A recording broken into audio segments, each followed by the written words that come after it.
On December 31st, 1992, Sam Wheaton's father beat his mother to death with a broken whiskey bottle. His parents hadn't been arguing. There hadn't been any tension between them, or some inciting incident that set his father off. One minute the man was pouring himself his nightly 2 fingers of whiskey, and the next he was swinging the bottle as hard as he could. Sam would later say that he'd never forget the sound that the bottle made as it collided with his mother's left temple. It was a dull thunk, followed by a brief echo.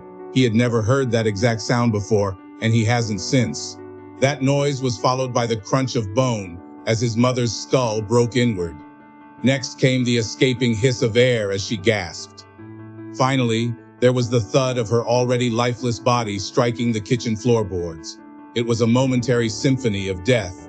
When the instruments fell silent, Sam no longer had a mother. At the same moment that everything was crashing down around him, another murder was taking place 3 doors down the block. Jeremy Thomas's mother was using one of her disposable razors to slit the throats of both him and his older sister. Despite him living so close, Sam didn't know Jeremy all that well.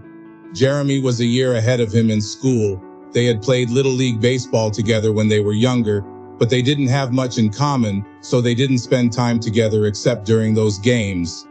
Across the street, Ginny Sanderson's mother didn't murder anyone. Instead, she used the freezer door of the refrigerator to bash her own brains in while her daughter watched in horror. The entire time she was doing so, she screamed loudly in French. Ginny had been unaware that her mother spoke that particular